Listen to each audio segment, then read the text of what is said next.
In the year 2097, humanity had spread across the stars.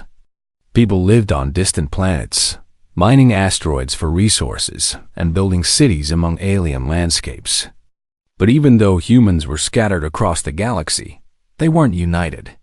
Nations argued over territory, corporations fought for control, and trust between different groups was rare.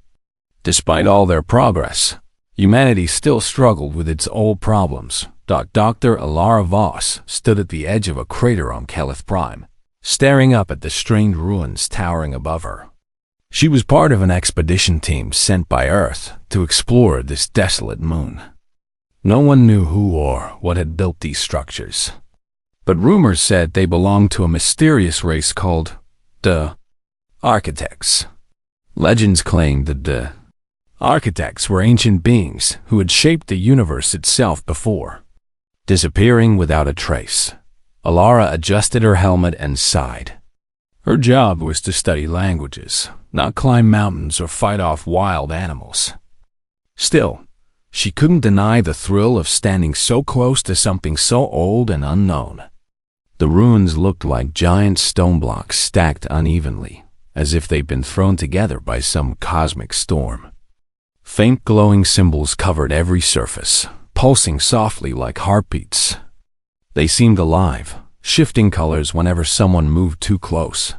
Behind her, Captain Ria Torres checked her equipment.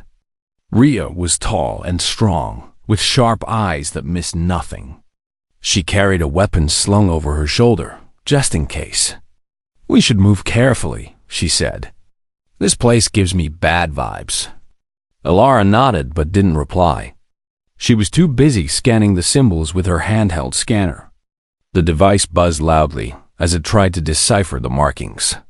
"These glyphs are unlike anything we've seen before," she muttered. "They're not random. There's a pattern here, but I can't figure it out yet." Nearby, Dr. Marcus Halle bent down to examine a piece of broken stone lying on the ground. He was older than the others, with gray hair and glasses that fogged up inside his helmet. "Could be religious," he suggested. "Maybe these architects worship something. Or maybe they left messages for future visitors." "Future visitors?" Ria raised an eyebrow. "You think they expected us to show up?" Marcus shrugged. "Why else leave such obvious signs? Look at those symbols, they're everywhere." Someone wanted them noticed. Aegis, the team's AI companion, chimed in through their earpieces. "Analyzing environmental data," it announced in a calm, robotic voice. "Recommend proceeding with caution. Energy readings suggest potential instability within the ruins." Ria frowned. "Great. Just what we needed, a haunted house in space." Despite Aegis's warning, the team pressed onward. They climbed over jagged rocks and squeezed through narrow passages until they reached the base of a massive structure carved into the side of a mountain. At first glance, it looked like a doorway, but there was no door, just an archway made of smooth black stone. Intricate patterns spiraled across its surface, blending technology and art in a way that defied explanation. At the center of the arch was a single phrase etched in multiple languages. Some were human, others alien, but all translated to the same thing. "Legends only. What does that mean?" Marcus asked, squinting at the inscription. Alara tilted her head. "It could be a warning. Or maybe a challenge." Ria stepped forward, her boots crunching against the rocky ground. "Either way, we're not leaving now. Not after coming this far." Before anyone could stop him, Marcus pulled out his energy scanner and pointed it at the arch. The device emitted a low hum, and suddenly, the air around them shimmered. The arch began to glow brighter, the symbols lighting up like stars in the night sky. A deep rumbling sound echoed through the ruins, shaking the ground beneath their feet. "Oh no," Alara whispered. "What did you do?" "I didn't mean to," Marcus stammered, backing away. "I just wanted to get a better reading." The glow intensified, forming a swirling vortex of light within the arch. Colors danced and twisted, creating shapes that seemed almost alive. The wind picked up, tugging at their suits and sending dust flying in every direction. "Aegis!" Rhea shouted. "What's happening?" "Unknown phenomenon detected," Aegis replied. "Energy levels exceed safety thresholds. Advise immediate evacuation." But it was too late. The pull of the vortex grew stronger, dragging them toward the arch. One by one, they stumbled through the portal, blinded by the brilliance of the light. For a moment, everything went silent. When Alara opened her eyes again, she found herself lying on soft grass under a sky painted in unfamiliar colors. The air smelled sweet, like flowers mixed with ozone. Around her, the rest of the team groaned as they struggled to sit up. Where are we?" Marcus asked, looking around in awe. Rhea stood quickly, scanning the horizon. "Not sure. But wherever it is, it's not Caliph Prime anymore." Alara glanced back at the archway, which still shimmered faintly behind them. The words, "Legends Only," glowed dimly, almost mocking them. She felt a chill run down her spine. Had they made a terrible mistake? Or had they stumbled onto something far greater than they could imagine? The world beyond the archway was unlike anything the team had ever seen. The sky above them shimmered with colors that shifted constantly, deep purples fading into golden yellows, then bright blues streaked with fiery reds. It wasn't a normal sky. It felt more like a living painting, alive and breathing.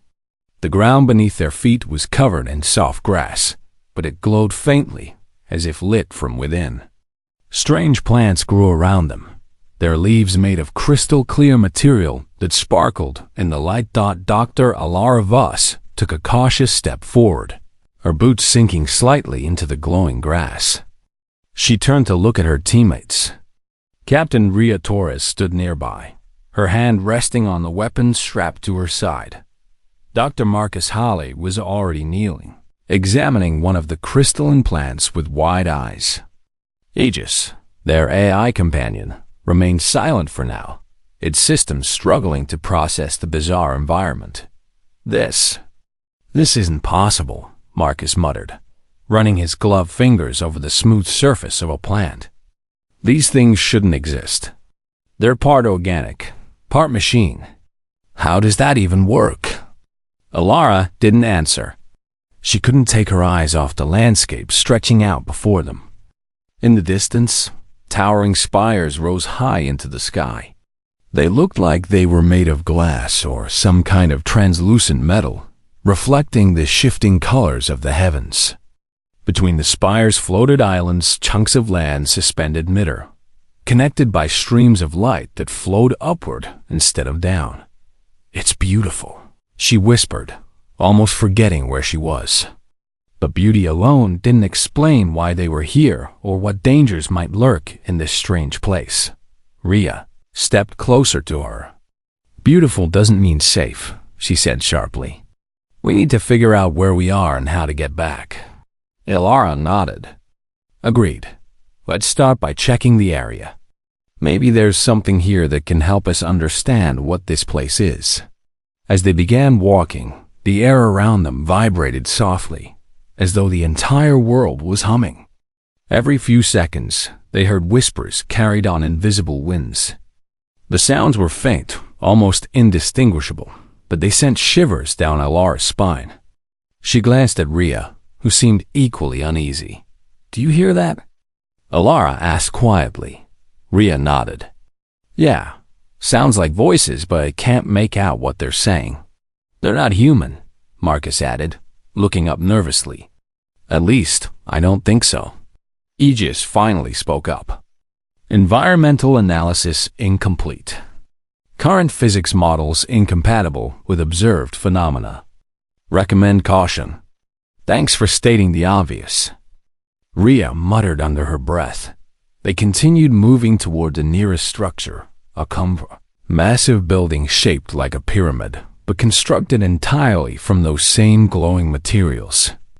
As they approached, Alara noticed carvings etched into its walls. Like the symbols on the archway, these markings pulsed faintly, as if alive. She pulled out her scanner and aimed it at the wall.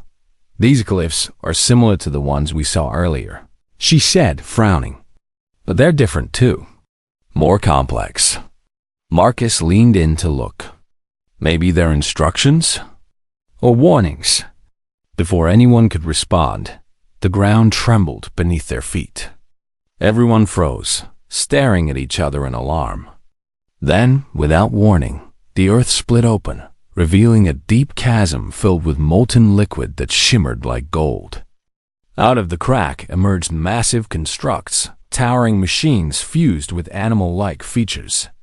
Some had claws sharp enough to cut through steel, while others sported wings that spread wide across the sky. "Run!" Rhea shouted, grabbing Alara's arm and pulling her away. The team sprinted toward the pyramid, dodging blasts of energy fired by the constructs. Each step felt heavier than the last, as if gravity itself was fluctuating. Alara stumbled, but managed to keep going, her heart pounding in her chest. Behind them, the machines roared, shaking the very air with their cries. When they reached the base of the pyramid, Rhea signaled for everyone to stop. "We can't outrun them forever," she said, panting. "We need a plan." Alara scanned the area frantically. Her gaze landed on another set of carvings near the entrance to the pyramid. These symbols were larger and brighter than the others. Something about them caught her attention. "I think I found something," she said, pointing. "These look like directions. Maybe we can use them to get inside." Marcus hurried over, studying the markings. "You're right. There's a pattern here. If we follow it." Without waiting for him to finish, Rhea pushed past them and pressed her palm against the glowing symbols. To everyone's surprise, the wall slid open, revealing a dark passageway leading deeper into the pyramid. "Inside," she ordered. "Now." One by one, they ducked into the tunnel just as the constructs closed in. The machines slammed into the outer walls, causing the entire structure to shake violently. Dust and debris rained down from the ceiling, forcing the team to shield their faces as they moved further into the darkness. Once they were far enough inside, Rhea activated the flashlight on her helmet. The beam illuminated narrow corridors, lined with more glowing symbols. The air grew colder, and the hum they'd heard outside faded, replaced by an eerie silence. "What now?" Marcus asked, his voice trembling. "Are we trapped?" Alara shook her head. "No, this place was designed for something. We just have to figure out what." She led the way, following the patterns carved into the walls. Each turn brought new challenges doors that opened only when certain symbols were touched, traps hidden beneath seemingly harmless tiles. Every step tested their intelligence, teamwork, and courage. At one point, they entered a large chamber filled with floating orbs of light. When Alara reached out to touch one, it exploded into a shower of sparks, nearly knocking her off her feet. "Careful," Rhea snapped. "We don't know what these things do." "They're tests," Alara realized aloud. "Everything here is testing us, seeing if we're smart enough or brave enough to keep going." As they ventured deeper, fragments of knowledge began to reveal themselves. Carvings depicted advanced civilizations conquering impossible feats, while others showed beings standing united under starry skies. Slowly, Alara pieced together a message. To pass beyond the gates, you must prove yourselves not merely survivors, but creators.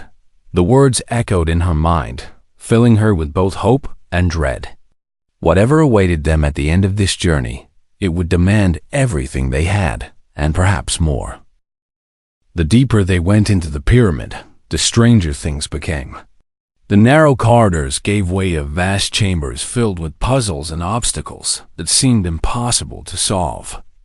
Each challenge pushed the team to their limits, testing not just their strength or intelligence, but also their ability to work together. Dr. Alara Voss led the way, her mind racing as she tried to decipher the glowing symbols etched into the walls. Every room they entered had a new riddle to solve. In one chamber, they found themselves standing on a platform surrounded by floating blocks of light. The blocks shifted positions every few seconds, creating paths that disappeared as quickly as they appeared. "We need to cross," Alara said, studying the pattern carefully. "But we have to time it perfectly." Captain Ria Torres stepped forward, her sharp eyes scanning the moving blocks. "I'll go first. If I fall, at least you'll know what not to do." Before anyone could argue, Ria jumped onto the first block. It held steady under her weight, but when she leaped to the next one, the entire platform shook violently. She barely managed to keep her balance, her arms flailing as she landed on solid ground. "Careful!" Marcus shouted from behind. His face was pale, and he clutched his scanner tightly. "One wrong move, and we're done for." Ria nodded, motioning for the others to follow. Alara went next, her heart pounding as she mimicked Ria's movements. The blocks shifted faster now, forcing her to think quickly. When she reached the other side, she turned to help Marcus, who hesitated before making the leap. He stumbled but caught himself just in time, collapsing onto the platform with a gasp. "That was too close," he muttered, wiping sweat from his brow. Aegis chimed in through their earpieces. "Energy readings indicate increased instability. Proceed with extreme caution." "Thanks for the update," Ria said sarcastically. "Now tell us something useful." Ignoring her, Alara pointed to another set of symbols glowing faintly on the wall ahead. "Look, there's more writing here. Maybe it'll give us a clue about what comes next." She approached the wall and traced the markings with her fingers. These symbols were different from the ones they'd seen earlier. They weren't just instructions. They felt like warnings. One phrase stood out. "Only those who adapt will endure." "What does that mean?" Marcus asked nervously. "It means we can't rely on brute force or luck alone," Alara replied. "We need to think differently. Be smarter, faster." As if to prove her point, the floor beneath them began to crackle with electricity. Thin streams of blue energy snaked across the surface, growing brighter and more intense by the second. "Move!" Ria yelled, grabbing Marcus by the arm and pulling him toward a doorway at the far end of the chamber. Alara followed closely behind, her boots sparking as she ran across the electrified floor. Just as they reached the safety of the next room, the entire chamber behind them erupted in a shower of sparks and smoke. Breathing heavily, the team leaned against the walls, trying to catch their breath. This place wasn't just dangerous, it was alive, reacting to their every move. It was as if the pyramid itself was watching them, judging their worthiness. The next challenge came in the form of a maze. Unlike any ordinary labyrinth, this one twisted and turned in ways that defied logic. Time flowed differently, depending on which path they chose.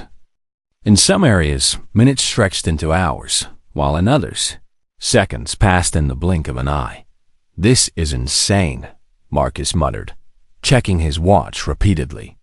"How are we supposed to navigate this?" Alara studied the walls again, searching for patterns. "It's not random. There's a rhythm to it. We just need to find it."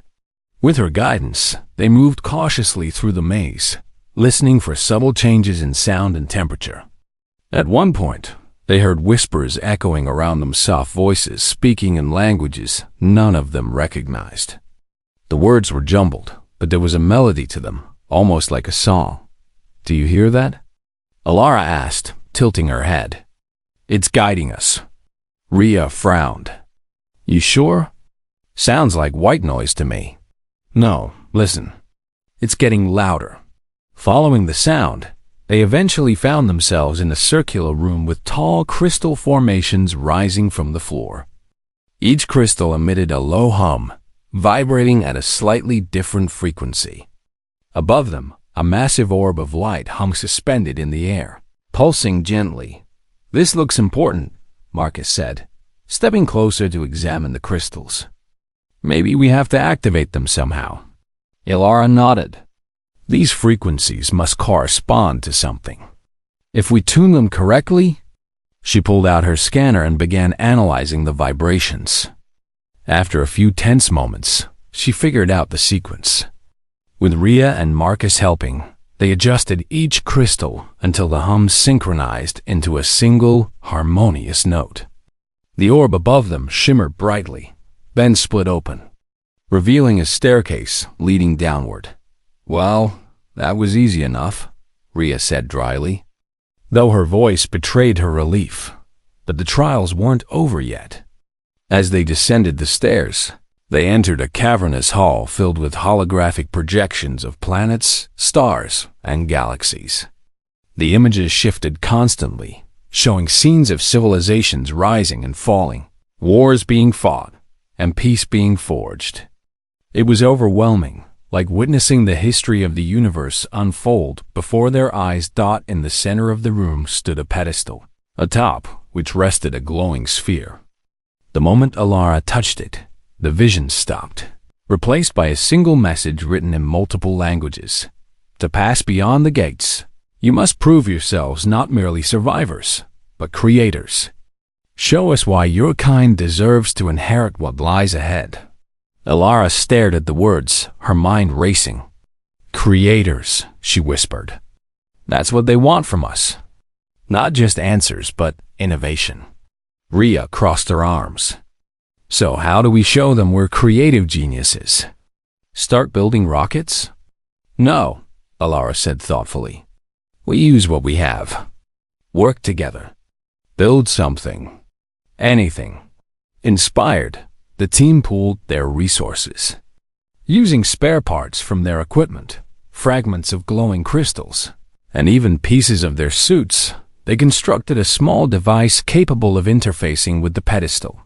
It wasn't perfect, but it worked, a testament to their ingenuity and determination. When they activated the device, the room lit up with dazzling colors. A deep, resonant voice echoed around them, speaking in tones that vibrated through their very bones. "You have proven yourselves worthy," it declared. "Proceed to the final trial." The pedestal sank into the floor, revealing a tunnel bathed in golden light. Beyond it lay the unknown, the culmination of everything they'd endured so far. Exchanging nervous glances, the team stepped forward, ready to face whatever came next. The tunnel bathed in golden light led them to a vast chamber unlike anything they had seen before.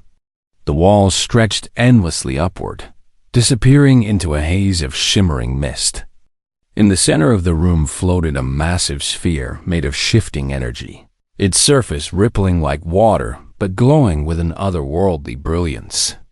Around it hovered smaller orbs, each pulsating with different colors and patterns. Dr. Ilara Voss took a step forward, her eyes wide with awe. "This must be the final trial," she said softly. "But what are we supposed to do?" Captain Rhea Torres tightened her grip on her weapon, scanning the area for threats. "Whatever it is, we better figure it out fast. This place doesn't feel safe." Dr. Marcus Holly adjusted his glasses, squinting at the glowing orbs. "Look at those smaller ones. They're moving in some kind of pattern. Maybe we need to interact with them." As if responding to his words, one of the orbs drifted closer, hovering just above their heads. It emitted a soft hum, then split into two identical spheres that began circling each other rapidly. Without warning, the spheres shot toward the team, forcing them to dive out of the way. "Okay, so maybe not friendly," Rhea muttered, rolling to her feet and raising her weapon. Ilara held up a hand. "Wait, don't shoot. These might be part of the test." Before anyone could argue, another orb approached, this time slower and less aggressive. When Ilara reached out cautiously, the orb paused, as if waiting. She touched it gently, and it transformed into a stream of light that wrapped around her arm, leaving behind a faint mark, a symbol similar to the ones they'd seen throughout the pyramid. What just happened? Marcus asked, staring at the glowing mark on Elara's suit. I think it bonded with me, Elara replied, examining the symbol. Maybe these orbs are tools or keys. We need to use them somehow. Rhea lowered her weapon reluctantly. Fine, but if one of those things tries to fry us, don't blame me when I blast it. The team worked together to approach the remaining orbs, each interaction revealing new challenges. Some orbs required them to solve puzzles by manipulating light and sound, while others tested their physical coordination by creating barriers that could only be crossed through precise teamwork. Every success brought them closer to understanding the purpose of the central sphere. At one point, they encountered an orb that refused to cooperate no matter what they tried. Frustrated, Marcus slammed his fist against the wall. Why won't it work? What are we missing? Elara knelt beside him, placing a reassuring hand on his shoulder. We're tired, Marcus. We've been through so much already. But giving up isn't an option. Remember what the message said. Show us why your kind deserves to inherit what lies ahead. Marcus sighed, nodding slowly. You're right. Let's try again. With renewed determination, they regrouped and approached the stubborn orb once more. This time, instead of focusing solely on logic or brute force, they combined their efforts using both creativity and intuition. When Elara sang a melody based on the tones they'd heard earlier, the orb responded, splitting into fragments that reformed into a bridge leading to the next stage of the trial. Despite their progress, tension simmered beneath the surface. Fatigue weighed heavily on all of them, and the constant pressure of the unknown was taking its toll. Arguments flared occasionally, but they always managed to pull themselves back together, reminding each other of the stakes. Then came the moment that would change everything. As they neared the central sphere, the ground beneath them began to shake violently. Massive constructs emerged from the shadows, towering machines fused with animal-like features, far larger and more menacing than anything they'd faced before. Their eyes glowed with malevolent light, and their movements were swift and deliberate. There's too many of them, Rhea shouted, firing her weapon at the nearest construct. The blast struck true, but the machine barely faltered, advancing relentlessly. We can't fight them all, Marcus yelled, backing away in panic. Elara's mind raced. They couldn't win this battle head-on. They needed another solution. Her gaze fell on the glowing marks left by the orbs they'd interacted with earlier. An idea sparked in her mind. The symbols, she exclaimed. They're connected to the orbs. If we channel their energy. Without hesitation, she grabbed Marcus's scanner and began modifying it, using parts scavenged from their gear. Rhea covered her, firing bursts of energy to keep the constructs at bay. Hurry, Rhea urged, her voice strained as she dodged a swipe from one of the machines. Finally, Elara finished her makeshift device. Holding it aloft, she activated it, sending a surge of energy toward the glowing symbols on their suits. The marks flared brightly, connecting them in a web of light that pulsed outward, striking the constructs. One by one, the machines froze, their glowing eyes dimming until they collapsed into lifeless heaps. The shaking stopped, and the chamber fell silent except for the hum of the central sphere. Breathing heavily, the team stared at the destruction around them. They had done it, but at a cost. Their equipment was nearly depleted, their bodies exhausted, and their spirits pushed to the brink. Elara stepped forward, facing the central sphere. Is this it? She asked aloud. Have we passed your test? For a long moment, nothing happened. Then, the sphere began to glow brighter, expanding until it filled the entire chamber with radiant light. A deep voice resonated through the air, speaking directly to them. You have proven yourselves worthy, it said. Through ingenuity, resilience, and unity, you have demonstrated qualities that define your species. You are not mere survivors, you are creators. And now you may proceed. The light shifted, forming a doorway that shimmered with infinite possibilities. Beyond it lay answers to questions humanity had pondered for centuries. But as the team prepared to step through, Captain Ria Torres hesitated. Turning to her companions, she spoke with quiet resolve. No matter what happens next, remember this. We didn't just survive because of our tools or weapons. We survived because we trusted each other. Because we worked together. That's what makes us human. Her words hung in the air, a reminder of everything they had overcome and everything still waiting for them. Taking a deep breath, they walked through the doorway, ready to face whatever destiny awaited. The moment they stepped through the shimmering doorway, the world around them changed completely. The team found themselves standing on a vast platform suspended in an endless void, filled with swirling galaxies and streams of radiant energy.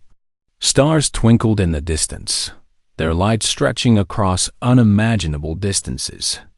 It was breathtaking, an overwhelming thought. Before them stood a figure unlike anything they had ever seen. It wasn't solid or human-like. Instead, it appeared as a shifting mass of light and shadow, constantly changing shape, yet somehow retaining a sense of presence. Its voice echoed not just in their ears, but in their minds, deep and resonant. "You have completed the trial," the figure said, its tone neither warm nor cold, but neutral, as if observing from a great height. "You are the first humans to stand here." Dr. Alara Voss took a cautious step forward, her heart pounding. What are you?" she asked, her voice trembling slightly. "I am a representative of the architects," the figure replied. "We were once like you, beings of flesh and thought, but we transcended our limitations long ago. This place was created to identify civilizations worthy of joining us in safeguarding the balance of existence." Captain Ria Torres tightened her grip on her weapon, though she knew it would do little good against such a being. "Why test us? Why now?" The figure paused, its form flickering briefly. "Your kind has reached a critical point. You possess the potential for greatness, but also destruction. We sought to determine whether humanity is ready to take its place among the stars." Dr. Marcus Halley adjusted his glasses, trying to steady his nerves. "And did we pass?" The figure turned its gaze toward him, or at least, it felt like it was looking directly at him. "Yes, your ingenuity, resilience, and ability to work together despite differences set you apart. Many have attempted this journey, but few succeeded. Fewer still demonstrated the qualities that make your species unique." Alara exhaled slowly, relief washing over her. "What happens now? You will be granted access to knowledge and tools far beyond your current understanding," the figure explained. "These gifts come with responsibility. Use them wisely, for they hold the power to elevate or destroy. Humanity must continue to evolve, not just technologically, but morally and socially." As the figure spoke, the platform beneath them began to glow, revealing intricate patterns that pulsed with energy. Streams of light rose from the surface, surrounding each member of the team. They felt warmth spreading through their bodies, accompanied by a flood of information concepts, designs, and ideas that expanded their minds in ways they couldn't fully comprehend. "It is done," the figure announced. "Return to your world and share what you have learned. Lead your people toward unity and progress. Remember, legends are not born, they are made." With those final words, the platform dissolved into light, and the team found themselves back at the base of the archway on Calith Prime. The ruins were silent now, the glowing symbols dimmed as if dormant. For a moment, no one moved. They simply stared at each other, processing everything that had happened. Ria broke the silence first. "Well, that was something." Alara nodded, clutching her scanner tightly. "We need to get back to Earth, now." The journey home was tense but quiet. Each member of the team replayed the events in their minds, grappling with the weight of what they had experienced. When they finally returned to Earth, they wasted no time sharing their story. News of their discovery spread quickly, capturing the attention of leaders, scientists, and ordinary citizens alike. At first, skepticism reigned. Some dismissed their tale as fantasy or conspiracy, while others demanded proof. But when Alara presented the advanced technology and knowledge they had brought back, even the harshest critics fell silent. The implications were undeniable. Humanity had been given a chance to rise above its flaws and join a greater cosmic community. Inspired by the team's courage and success, nations and corporations began working together in ways they never had before. Old rivalries faded as people focused on building a brighter future. The phrase "legends only" became a rallying cry, symbolizing humanity's boundless potential and determination to overcome any obstacle. Alara, Rhea, and Marcus became heroes overnight, though they shunned the spotlight whenever possible. Instead, they dedicated themselves to helping humanity adapt to its newfound role in the universe. Under their guidance, Earth transformed into a beacon of hope and innovation, earning respect from alien civilizations across the galaxy. Years later, as humanity continued to explore the stars, the legend of the Temple Gates endured. Stories of the trial served as a reminder that true greatness isn't measured by strength or technology. Alone, it's defined by the ability to unite, create, and persevere against all odds. And so, humanity stepped boldly into the future, proving once again that even in the face of uncertainty, they could rise to the challenge. Legends weren't born, they were made. And humanity had proven itself worthy of the title.